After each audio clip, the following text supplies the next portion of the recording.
56º día. El terrible inquisidor que fue Ricardo de Tarsis estaba casado con una dulce dama que era nieta del conde de Tarsebal, es decir, que era su sobrina segunda. De esa unión, nació en 1502 Litou de Tarsis, a quien el padre pensaba reservar como su sucesor en la tarea de exterminar a los judíos y golen españoles. Con ese fin, desde pequeño lo sometió a una instrucción rigurosa en varios conventos dominicos y en la Facultad de Teología en la Universidad de Salamanca. Allí se recibió de bachiller y doctor en leyes, egresando a los 17 años e incorporándose de inmediato al Tribunal de la Inquisición. Durante su paso por la universidad, el joven Litou había dado muestras de una preclara inteligencia que lo conducía incluso a superar a sus propios profesores, mas, como además era noble y humilde, tal virtud lejos de causar el resentimiento de sus pares y superiores producía general admiración. Lo que más asombraba a todos era su prodigiosa capacidad para asimilar las lenguas más dispares, aparte del latín y del griego, y de los dialectos españoles tales como el castellano, el catalán y el vasco. Hablaba fluidamente en árabe, portugués, francés y alemán. En 1522, comprendiendo Ricardo que aquella predisposición para el conocimiento debía ser encaminada, lo envió a Turdes para que los hombres de piedra lo iniciasen en la sabiduría hiperbórea. Los noyos habían restituido la Virgen de la Gruta en la capilla privada de la casa señorial, aunque el niño de piedra carecía ahora de la mano derecha, extrañamente mutilada la noche de la lejía. Litou de Tarsis, que al decir de los hombres de piedra estaba experimentando la transmutación más profunda de que se tuviera memoria en la casa de Tarsis, solía pasar todo su tiempo libre en la capilla, penetrando como nadie en el misterio de la vida increada y de la muerte Calibur de Pirena. Cuando recibió la iniciación hiperbórea, ahora con el concurso del signo brúnico Tirodingibur, advirtió a los hombres de piedra que además de depositar la semilla del niño de piedra en su corazón, la Virgen le había revelado una estrella interior, un astro verde al que podría arribar siempre que quisiera, tomando por un íntimo camino espiritual y situando su yo en aquella estrella. La antigua ciencia lítica de los atlantes blancos no tenía secretos para él. Era, decía, como ascender a la cima de una montaña y contemplar un vasto paisaje contextual que descubría el significado estratégico de las construcciones megalíticas. Y junto con la sabiduría perdida, en el astro interior, había reencontrado a su amada del origen, quien le aguardaba desde su extravío y caída, más allá del infierno y del paraíso, para regresar con él a la patria del espíritu increado. Indudablemente, Litou de Tarsis poseía entonces el segundo grado de la iniciación hiperbórea, vale decir, era un pontífice hiperbóreo, un constructor de piedra capaz de tender un puente entre lo creado y lo increado. En la casa de Tarsis comenzó a fundarse la sospecha de que estaban en presencia del iniciado anunciado por el capitán Kiev, aquel que vería la señal lítica de Kata Agar en la piedra de Venus. Esa presunción comenzó a afirmarse cuando Litou manifestó su vocación por el noibrayado y decidió tomar la guardia de la espada sabia. En 1525, sin dificultad alguna, ingresó en la caverna secreta y permaneció allí por el término de 5 años, en compañía de 2 noyos que custodiaban la espada desde varios años antes. Las facultades iniciáticas del noyo Litou se fueron desarrollando intensamente durante los años que duró su retiro, proceso que se aceleró aún más cuando la imagen comenzó a surgir de la piedra, es decir, hacia el 4.º año de guardia. Inicialmente borrosa, meses después la estampa de una escena megalítica aparecía sobre la piedra de Venus, a punto tal que los otros noyos también la percibían, aunque sin detalles. Al noyo Litou, en cambio, luego de ser clara con solo posar la vista sobre la piedra de Venus, la imagen le comunicó también en varias ocasiones unas palabras que todo su poder filológico no conseguía interpretar, a pesar de que era evidente la presencia de numerosas raíces indoeuropeas. Las palabras eran, Apachicoya Tumuruna. Apachicoya Tumuruna. Purihuaca Voltan. Guanancha Unanchanuañui. Pucara Darcy. Y he aquí lo que representaba la imagen. Como fondo, se apreciaba una cadena de montañas o sierras carentes de vegetación, de ellas, 2 se destacaban porque sus laderas formaban una profunda abra en medio de la figura, de donde se veía surgir un hilo de agua que regaba un igualmente árido valle. Pero estos elementos constituían el fondo, lo que realmente dominaba la escena era una loma de suave declive, sobre cuya aplanada cumbre se erigía un enorme menhir color negro, rodeado por un círculo de 8 menhires de menor tamaño. Y eso era todo, salvo los detalles menores, el cielo celeste, solo empañado por algunas níveas nubes, y el suelo donde se asentaban los menhires, compuesto por una tierra marrón rojiza de la que brotaban ralos algunos pastos bajos y espinosos. El misterio de aquella inmutable visión se fue aclarando con el correr del tiempo y hacia fines de 1529 Leto de Tarsis ya se había formado una idea general de su significado. Sueños y mensajes telepáticos le aportaron la información complementaria que necesitaba. Según su convicción, la piedra de Venus estaba revelando aquel lugar situado en un país lejano y desconocido que mencionara el capitán Kiev, un país que existía más allá del mar occidental, agregaban ahora los mensajes de los dioses, y que no podía quedar más que en la recientemente descubierta América. Los menhires habían sido puestos por los atlantes blancos mediante una técnica especial que tornaba el área invulnerable frente a los posibles ataques de los agentes de la Fraternidad Blanca. En aquella plaza liberada, como en la caverna secreta, los hombres de piedra podrían resistir indefinidamente la presión de las potencias de la materia. Justamente, la siguiente tarea de Leto de Tarsis, y los hombres de piedra valentininos, sería la de hallar ese rastro y refugiarse junto a sus menhires hasta los días de la batalla final, única manera de sobrevivir para entonces, puesto que los demonios los buscarían por todo el mundo con ahínco creciente a medida que tales días se aproximaran. De acuerdo a lo que advertían los dioses en sus mensajes, el peligro no sería despreciable pues la persecución se iniciaría en el mismo momento en que extrajesen la espada sabia de la caverna secreta, y posiblemente fuera llevada a cabo por Vera y Birsa en persona. La Fraternidad Blanca, aseguraban los dioses liberadores, había concedido fundamental importancia al descubrimiento de América para sus futuros planes sinárquicos y no estaba dispuesta a arriesgarlos nuevamente. Cuando la espada sabia saliese a la luz del sol, Yod, el ojo de Jehová Satanás que todo lo ve, observaría en el acto a sus portadores y la Fraternidad Blanca sabría de inmediato que aún quedaban señores de Tarsis con vida en este mundo. La reacción de los demonios sería previsible. Ellos, que habían propiciado el descubrimiento cultural de América por medio de sus agentes, el judío Cristóbal Colón y cientos de judíos marranos al servicio de los Golem, harían todo lo posible para detenerlos y robar la piedra de Venus, el Circulus Dominicanis, por el excesivo celo puesto en reprimir la acción judaica y Golem, en España y Europa, se dejó sobrepasar estratégicamente y descuidó la cuestión del Nuevo Mundo. Ahora ocurría que la orden de predicadores estaba infiltrada por cientos de dominicos marranos que solo ambicionaban dirigirse a América en compañía de miles de sus hermanos de raza, a quienes se permitía abandonar las cárceles y sus lóbregos guetos para participar de la conquista. Ante esta realidad, el juicio de los dioses sugería obrar con extrema cautela en todas las etapas de la operación. ¿Cómo irían a América? Los dioses lo habían previsto, pronto lo comprobarían. Leto de Tarsis y uno de los noyos, de nombre Roque, se reunieron en Turdes con Ricardo de Tarsis y los restantes hombres de piedra de la familia de Valentina.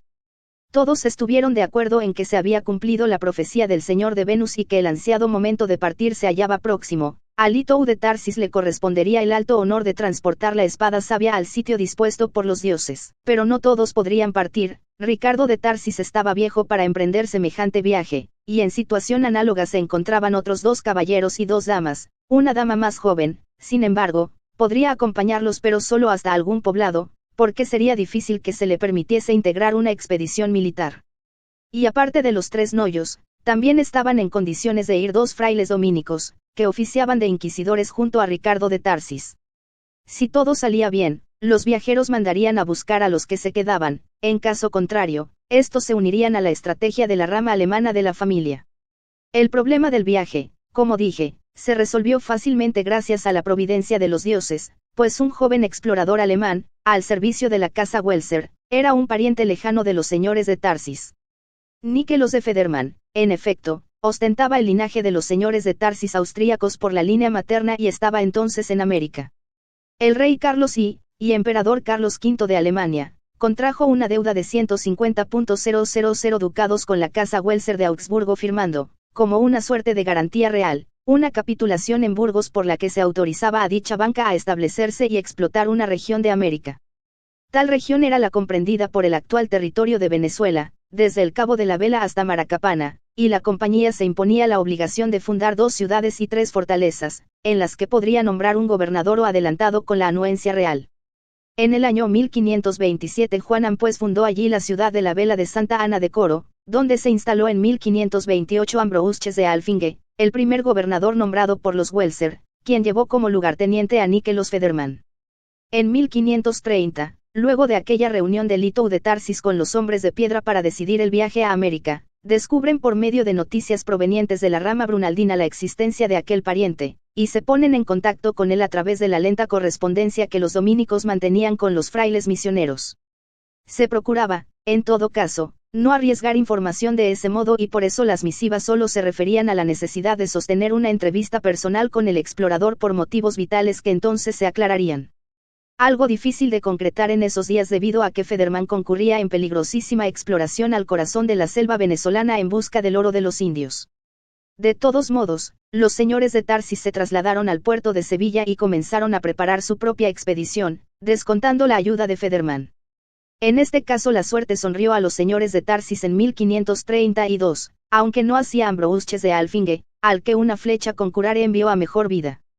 Porque fue la muerte del gobernador lo que trajo a Níquelos de Federman a Europa, con el propósito de reclamar para sí aquel puesto que justamente había ganado. Los Güelse, sin embargo, otorgaron el cargo a George de Spire, un hombre de prestigio que contaba con notables influencias y amigos poderosos, nombrando en compensación a Federman teniente general del gobernador. Y fue en 1533, mientras el alemán se ocupaba de equipar la flota de los Welser, que todos se juntaron en Sevilla. Níquelos de Federman no era iniciado ni tenía conocimientos de magia o esoterismo, pero llevaba en sus venas la sangre de Tarsis. Enseguida comprendió que la misteriosa causa que llevaba a sus parientes a América debía ser apoyada y accedió en todos sus puntos a efectuar el plan que estos le proponían. Un secreto instinto le decía que no se equivocaba, que algo superior al oro, por el cual estaba dispuesto a morir, guiaba a aquellos aventureros, lo podía percibir en el aire cuando estaba en su presencia, y por si fuera poco, ellos también pagaban con oro, con buen oro español, pues sus parientes resultaban ser muy ricos. Sí, Níquelos de Federman se jugaría por los señores de Tarsis. El plan parecía simple, habría que transportar a 6 de ellos, 3 eran caballeros y sería fácil contratarlos, otros 2, frailes dominicos, ya disponían de la dispensa eclesiástica, y además, para satisfacción de los Welser, eran expertos mineros y especialistas en metales finos, un arte altamente apreciado en esos días en que se requería fundir las insólitas aleaciones de los objetos indígenas para rescatar el oro y la plata que contenían. El único problema lo representaba la dama, quien tendría que aguardar en Coro hasta el regreso de sus hermanos y tíos, y los de Tarsis ofrecían sufragar, asimismo, los gastos de 10 soldados catalanes de su propia tropa de infantería, lo que no ofrecía inconveniente alguno ya que en cada expedición americana se requerían ingentes cantidades de efectivos militares. Ya en América, Níquelos trataría de orientarlos en la búsqueda de una extraña construcción de piedra que ellos aseguraban existía hacia el sur. Cómo lo sabían era cosa que pronto desistió de averiguar debido al cerrado hermetismo de los españoles. Pero otra cosa era segura, a estos no interesaba el oro, piedras preciosas o perlas, que pudiesen hallar en esa búsqueda, cualquier objeto de valor le pertenecería puesto que ellos solo querían encontrar aquel lugar. La primera nao enviada por Francisco Pizarro con una muestra del rescate de Atahualpa llegó a Sevilla el 5 de diciembre de 1533 y la segunda, con Hernando Pizarro a bordo, el 9 de enero de 1534, transportaban 100.000 castellanos de oro, unos 450 kilogramos, que solo constituía una tercera parte de lo que le correspondía al rey. En el Perú, Francisco Pizarro se había apoderado para ese entonces de 9 toneladas 9.000 kilogramos de oro puro y 50.000 kilogramos de plata. Tales hechos pusieron en estado frenético a los ávidos Güelse, que pretendían obtener un rédito semejante de su colonia americana, y aceleraron la partida de George de Spire y Níquelos de Federman. A fines de enero de 1534 zarpaba del Guadalquivir de Sevilla la flota que traía a América a Litou de Tarsis y a los 5 hombres de piedra que los secundaban. Los señores de Tarsis se habían aprovisionado de abundantes víveres, ropa y equipo militar, además de 20 caballos, 3 perros dogos españoles y 3 docenas de pollos de Castilla. Una semana antes de partir, Litou de Tarsis retiró la espada sabia de la caverna secreta, cubrió la piedra de Venus con una cinta de moño cruzada en el arriaz, y ciñéndosela en la cintura, emprendió el sendero sin regreso hacia el puerto de Sevilla y América, por primera vez en 1800 años, desde la caída de Tarsis a manos de los fenicios y Golen, la antigua espada de los reyes iberos abandonaba la caverna secreta. 3 noyos la custodiarían ahora en aquel incierto viaje, uno de ellos el hombre de piedra más perfecto que jamás produjera la casa de Tarsis. Más alcanzaría su sabiduría para librarlos de los diabólicos poderes de Vera y Birsa, quienes saldrían inmediatamente en su persecución. Solo en el futuro cercano comprobarían la respuesta afirmativa. Ni bien la proa de la fragata de los Welser ingresó en el océano Atlántico, la mirada de los hombres de piedra se dirigió hacia la Costa de la Luz, que dejaban atrás. 70 kilómetros al noroeste se hallaba Onuba, uno de los antiguos puertos del Imperio Tartesio, y también Rusbael, la peña de Saturno, donde Quiblón recibiera la sequina.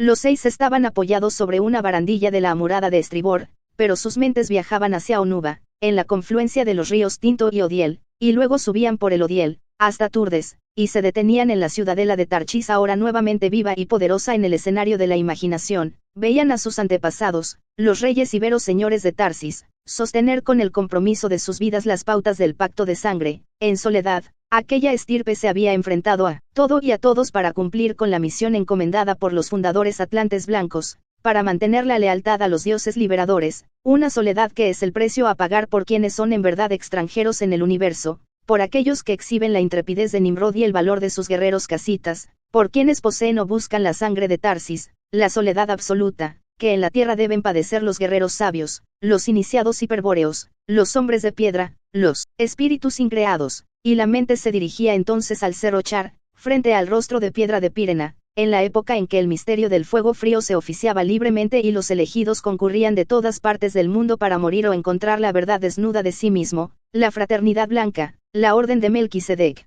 los atlantes morenos, los sacerdotes de todos los cultos, los golem, los inmortales Vera y Birsa, los templarios, los miembros del pueblo elegido, los partidarios de la sinarquía universal, siervos de las potencias de la materia, adoradores de Jehová Satanás, enemigos terribles de la casa de Tarsis. Ellos los persiguieron durante milenios, causaron la destrucción de Tarchis y la desaparición pública del misterio del fuego frío, procuraron extinguir la estirpe de Tarsis y ocultar la sabiduría hiperbórea, e intentaron por todos los medios apoderarse de la espada sabia y su piedra de Venus, y la mente volaba en el acto a la caverna secreta, y apreciaba con orgullo el silencioso sacrificio de decenas de Noyos y Brayas custodiando la espada sabia, purificando la sangre y aguardando con la paciencia del cazador la señal lítica de Kata Agar, la llamada racial que autorizaba a dirigirse hacia la morada de los dioses leales al espíritu del hombre. Ahora los señores de Tarsis podrían realizar el milenariamente ansiado viaje si lo deseaban. Un Noyo, el más grande de todos, Litou de Tarsis, había visto la señal y conocía el secreto del regreso,